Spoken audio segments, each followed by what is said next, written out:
Happiness in your life depends on the quality of your thoughts. Take a deep breath. Close your eyes for a moment. Imagine the weight of an entire empire on your shoulders. Roads stretching across continents, borders that must be guarded, messengers arriving with bad news. Imagine the decisions that must be made every morning, the lives that depend on each choice. And yet, you must remain calm, rational, and just. This was the life of Marcus Aurelius. Marcus Aurelius was the last of the so-called 5 good emperors of Rome. He was called the philosopher-emperor, not out of vanity, but because, in the midst of power and luxury, he sought the discipline of the soul. From an early age, he received rigorous training in literature, rhetoric, and philosophy. He was prepared to govern, but also trained to reflect.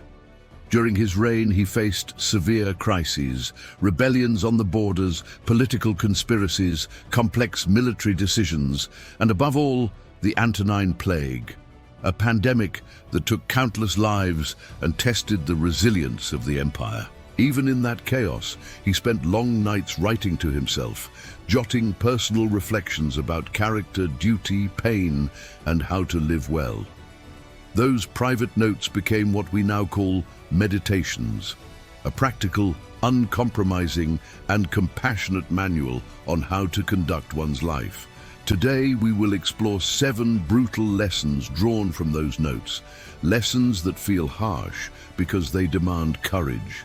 These are not slogans, they are practicable exercises to strengthen the mind. If you adopt even one of these lessons in daily life, you will notice changes in your focus, your time, and your inner calm.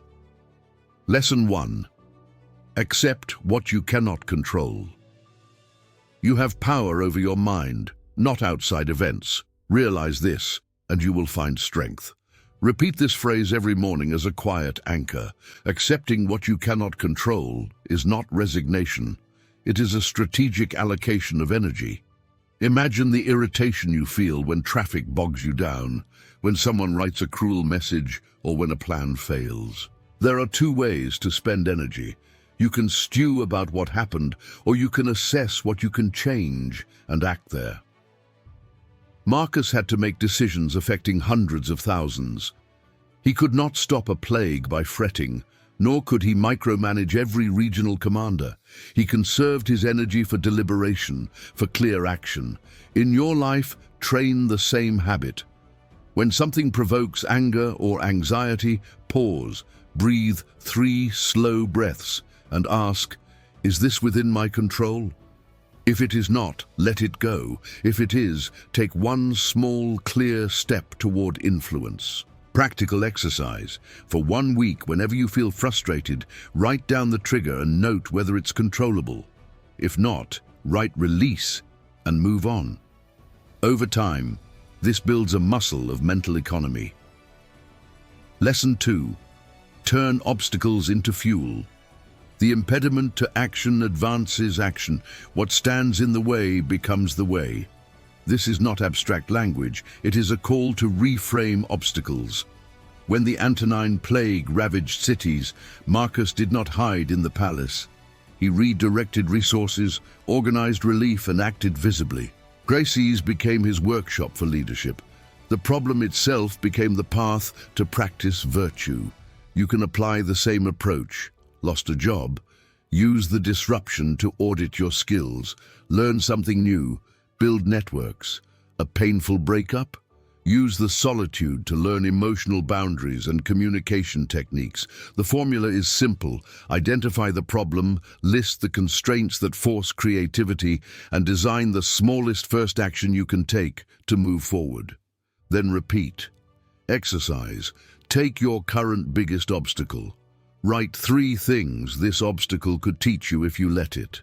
Then schedule 1 concrete action this week that moves you toward learning one of those lessons. Lesson 3. Memento mori. Remember you will die. The Stoics practiced memento mori not as morbidity, but as clarity. Marcus often reminded himself of the fragility of life, so he would not waste it on trivialities. When you remember that time is finite, your priorities sharpen, petty squabbles shrink, procrastinated projects come into focus, and relationships gain urgency. Do this exercise. Tomorrow morning, before you check your phone, ask yourself, if today were my last day, what matters most? Speak the answer out loud. It could be a simple call, a short apology, or 10 minutes spent on an idea you've been postponing. The goal is not to live in fear, but to align daily habits with lasting values. Memento mori gives courage. It turns the abstract fact of death into a practical compass for life decisions. Lesson 4. Master your mind. Our life is what our thoughts make of it. Your mind is like a garden. Left unattended, weeds spread. Marcus trained his mind by examining it, by questioning the first impulses that arose. Modern life throws constant stimuli at us. Social feeds, news alerts, endless opinions, all of which can cultivate anxiety and comparison if unguarded. A mental diet is a modern adaptation. For 24 hours, abstain from content that drains you. Scandal-driven news, gossip, toxic comment threads. Replace that time with a short daily practice. 10 minutes of reading a philosophical passage, journaling 3 honest lines, or a quiet walk without earbuds. At night, write down 3 self-defeating thoughts you noticed and craft a constructive alternative for each. Repeat for a month and watch your inner narrative change. Practical tip: set 2 no-screen windows in your day, morning and the hour before bed, and protect them fiercely. Lesson 5. Do what needs to be done, even without motivation. Marcus did not expect to feel inspired before acting. He woke up to the fact of his duties and proceeded. This discipline is one of the most pragmatic Stoic tools for productivity. Precedence of action over feeling. Pick one high-impact task and do it first thing tomorrow morning, before email, before social media. It can be 10 purposeful minutes. Write the opening paragraph, make the first marketing call, start the outline for a project. This small win creates a cascade of momentum.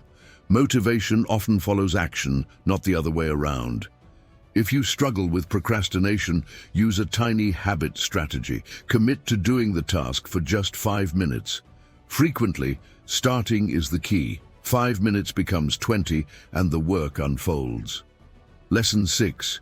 Be just, even when no one is watching. Marcus insisted on honesty and justice as non-negotiable. If it is not right, do not do it. If it is not true, do not say it.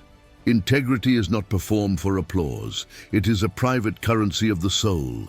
In an age where public validation is easily obtained, integrity is the rarest capital.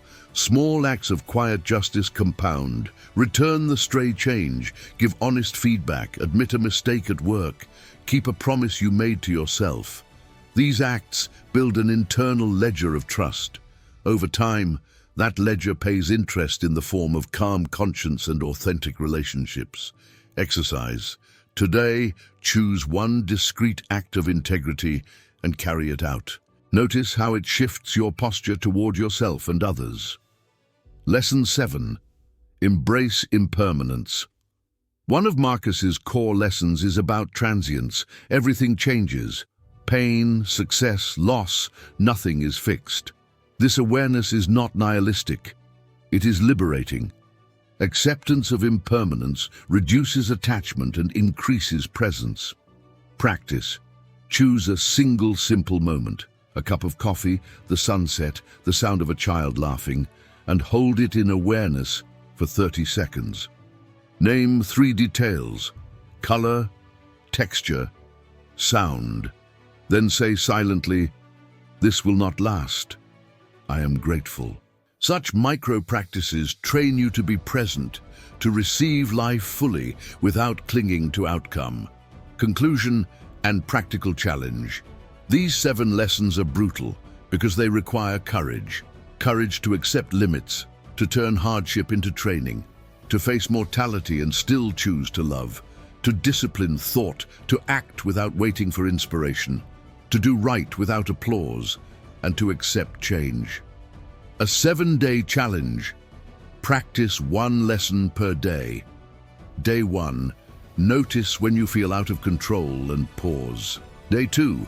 Pick an obstacle and write 3 lessons it could teach. Day 3. Perform a short memento mori exercise. Day 4. Implement a 24-hour mental diet. Day 5. Complete the first task before checking your phone. Day 6. Take a silent act of integrity. Day 7. Let go of one thing. Donate, delete, forgive. At week's end, write 2 paragraphs about what shifted. Rerun the cycle if it helped. Transformation is not found in reading, but in practice. Marcus Aurelius did not seek praise. He sought interior change. If you keep only one idea from this recording, let it be this: the quality of your thoughts determines the quality of your life. Happiness in your life depends on the quality of your thoughts. Take care of them. Live as a true Stoic.